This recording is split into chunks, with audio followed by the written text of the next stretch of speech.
This is CBC Vancouver News.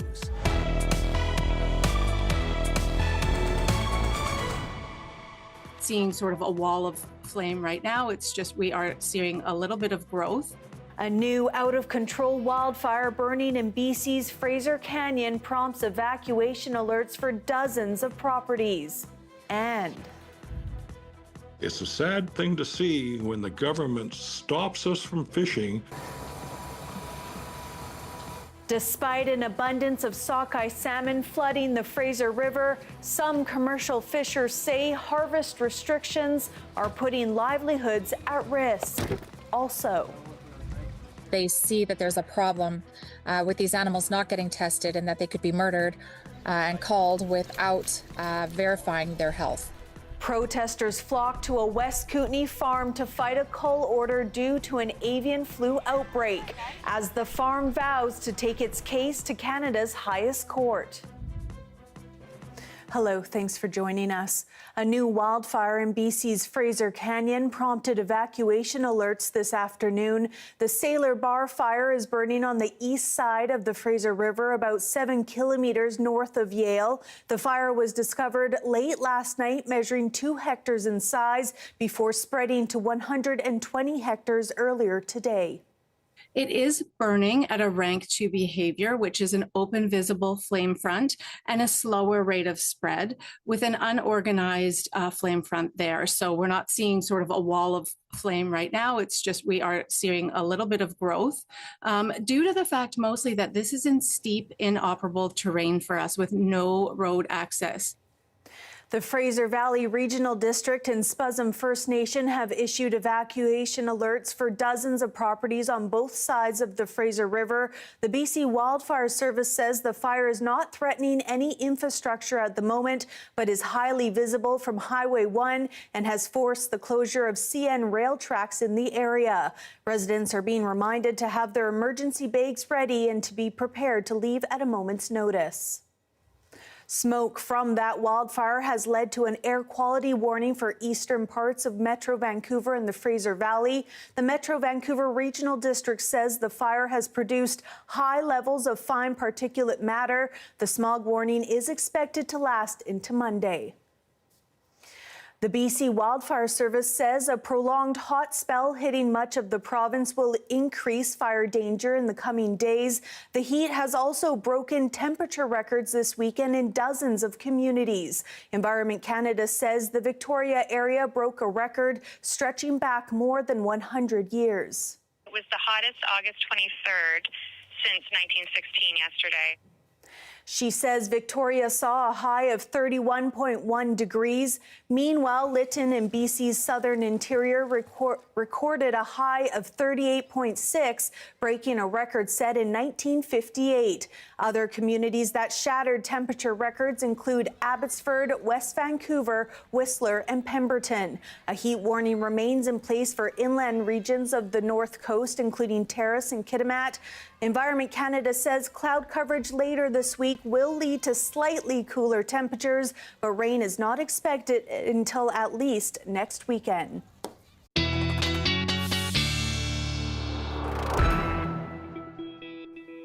All right, let's take a look now at those hot and dry conditions gripping much of the province, starting with a look at the fire danger map. As we can see, a lot more yellow and orange compared to last weekend, meaning moderate or high fire risk. And those warmer temperatures are expected to stick around until midweek. Let's take a peek at tomorrow's forecast.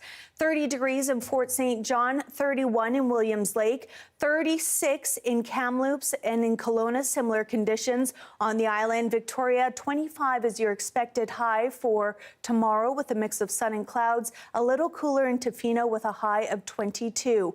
In Metro Vancouver, our 5-day forecast, a mix of sun and clouds for our Monday and a high of 24. We're going to continue with those sunny conditions until about Wednesday when the cloud coverage comes up a bit more and those temperatures dip ever so slightly into Friday.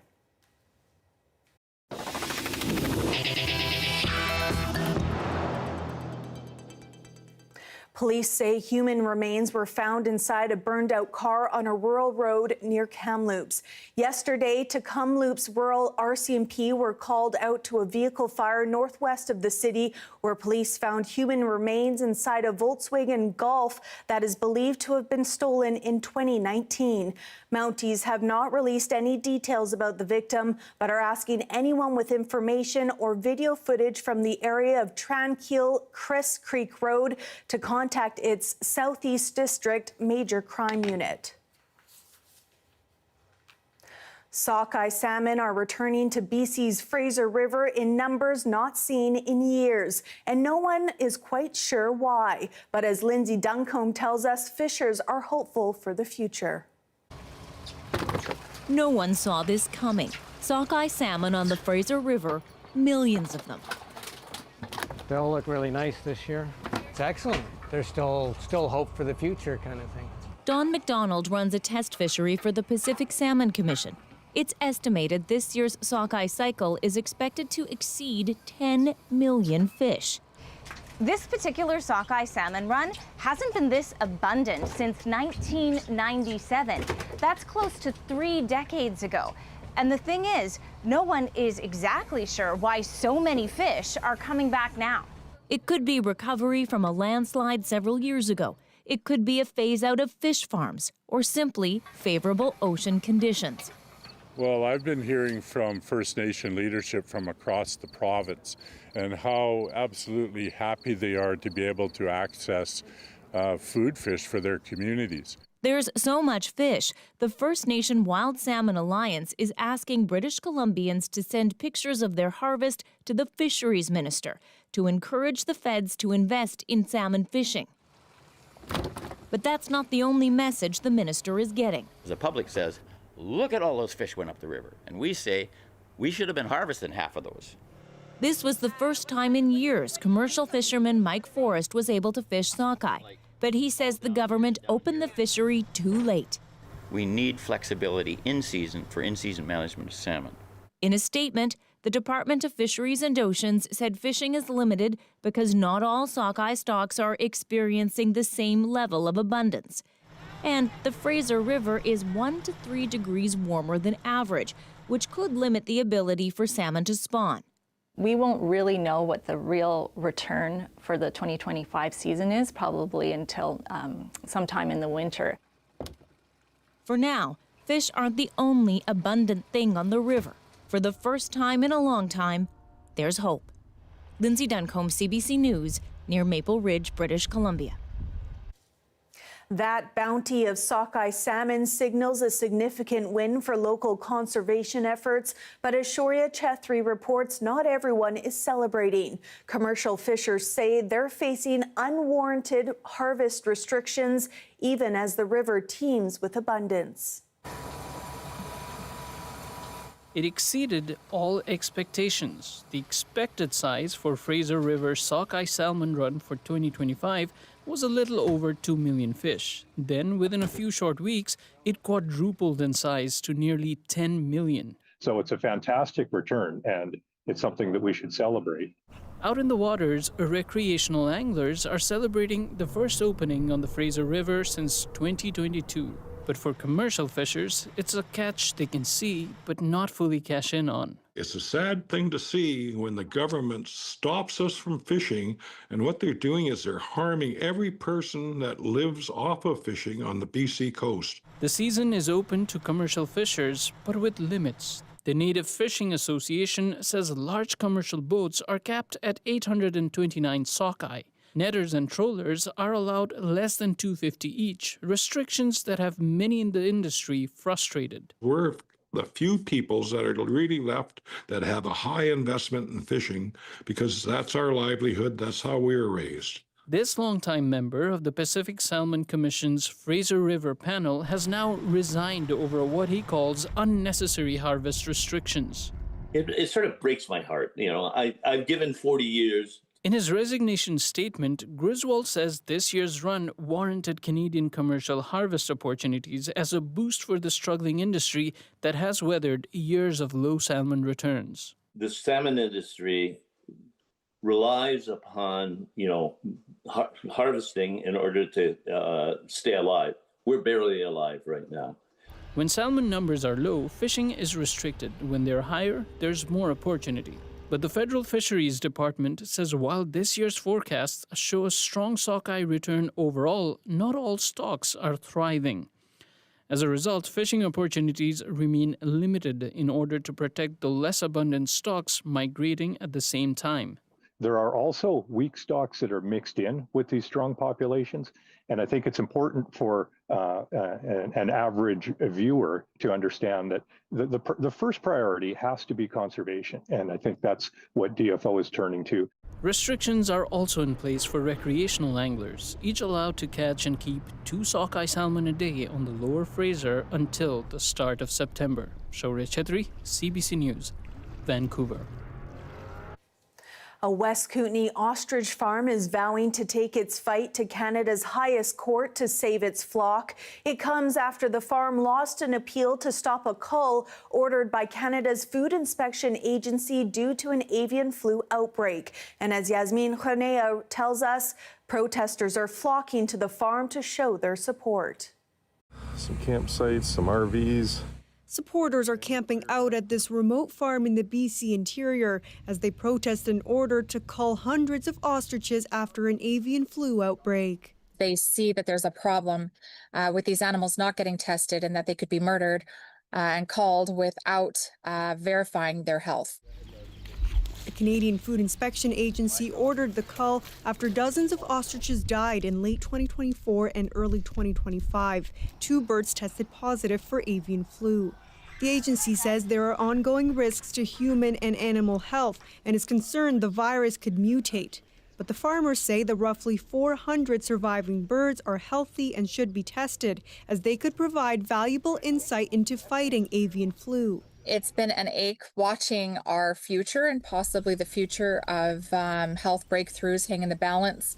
The ostriches have been resilient for 222 days.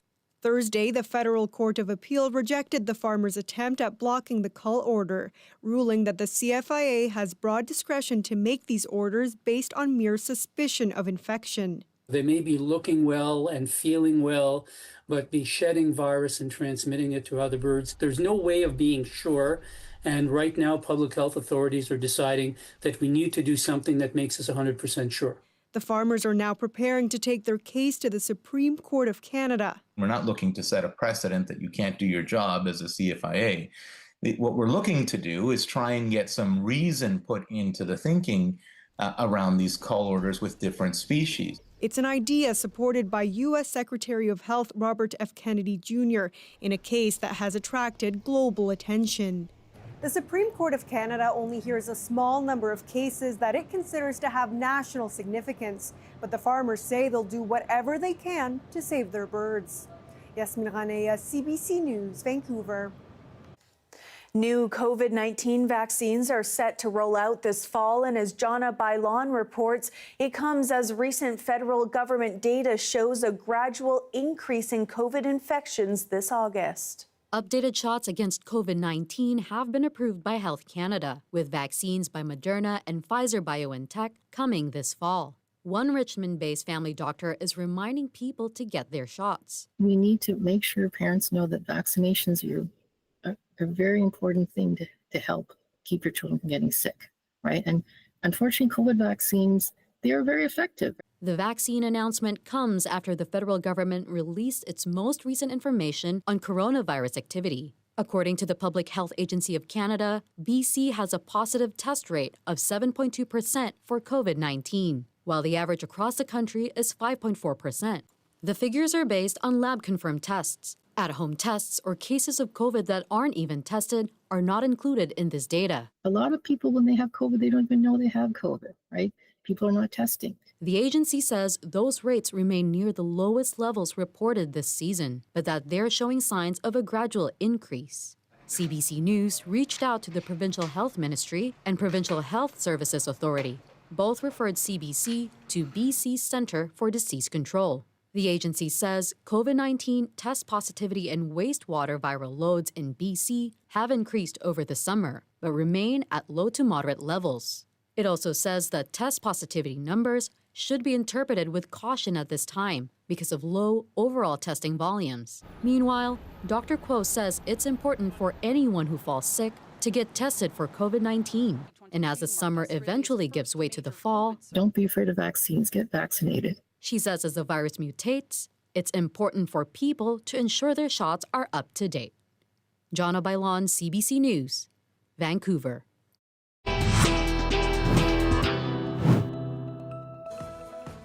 Still ahead, Vancouver's Ukrainian community marks Ukraine's Independence Day as Canada's Prime Minister pledges more support for the war-torn country. That's next. Stay with us.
Hundreds of people from Vancouver's Ukrainian community came together to form a human chain across the Burrard Street Bridge tonight. The rally was held to mark the 34th anniversary of Ukraine's Independence Day.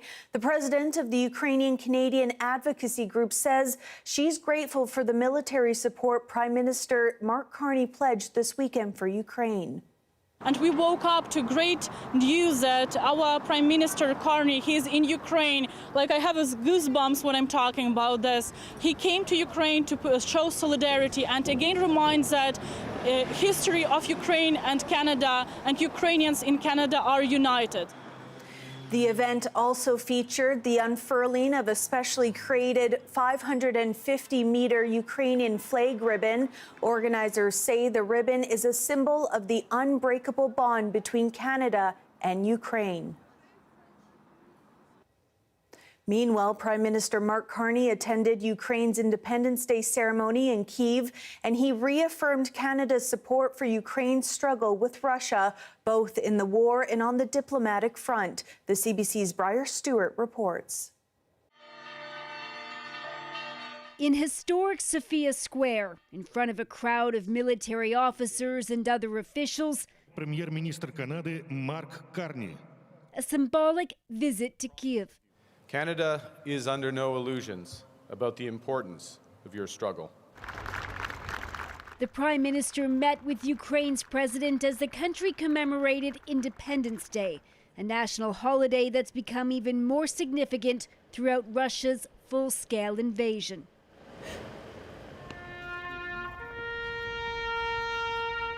Ukraine's president honored the families of some of those killed, telling a 6-year-old that his father died a hero fighting in Donetsk. The boy's great-grandmother told CBC News that the war needs to end. It's very, very painful to see so many young people wounded and killed, she said.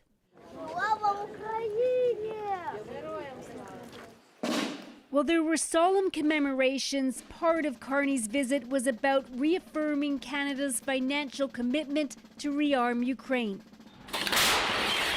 Of the $2 billion that was announced in June, more than half will go to purchase ammunition, armored vehicles, and drones.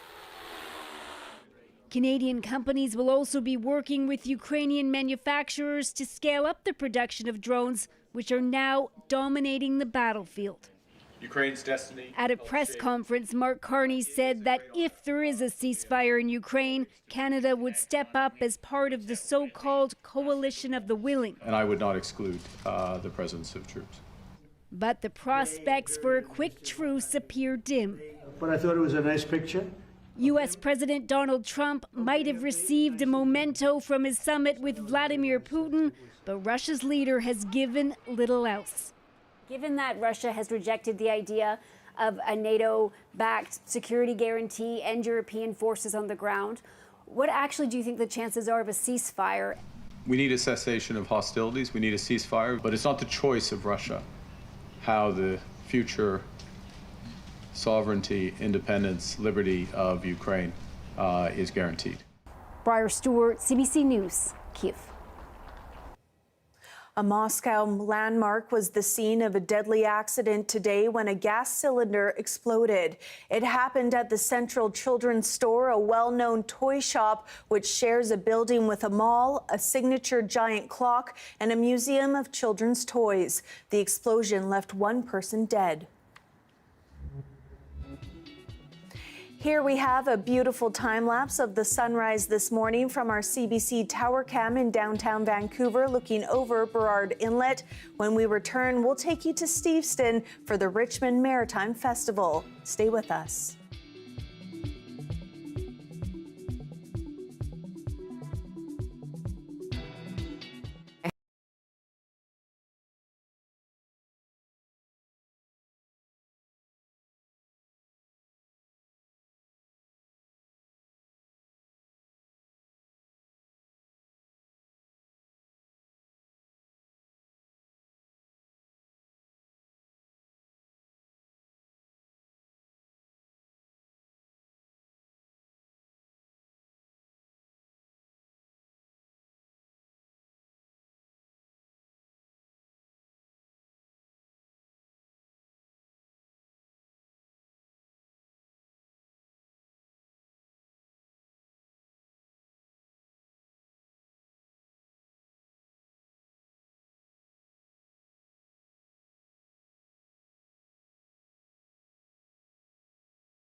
This is Vancouver is a new CBC podcast where we explore the issues, the stories, and the people that make this place home.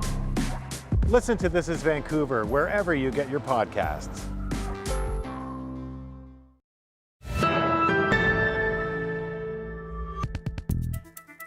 This weekend's Richmond Maritime Festival gave people the chance to discover the roots of Steveston as a historic fishing village. Visitors were able to travel back to a time when steam-powered tugboats were at the heart of the industry in BC. Take a look.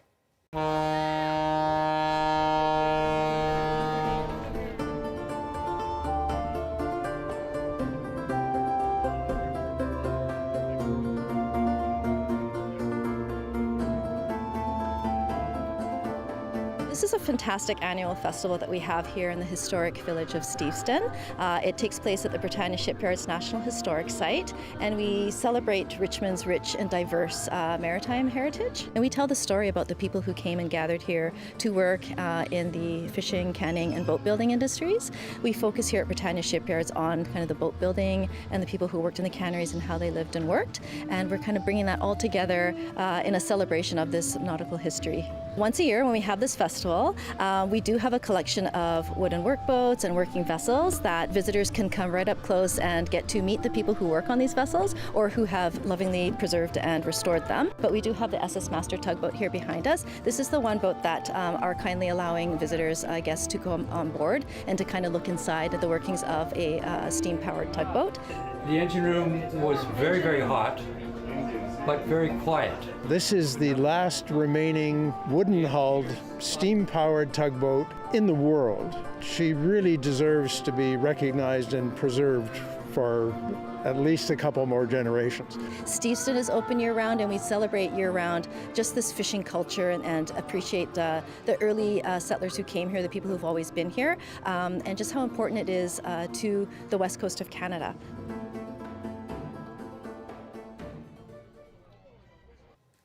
Very cool. Thanks so much for joining us tonight on CBC Vancouver News. To keep up to date with all the latest news, you can always head to our website at cbc.ca/BC. Your next local news is on the early edition on CBC Radio 1 that starts tomorrow morning at 5:30. Have a great night.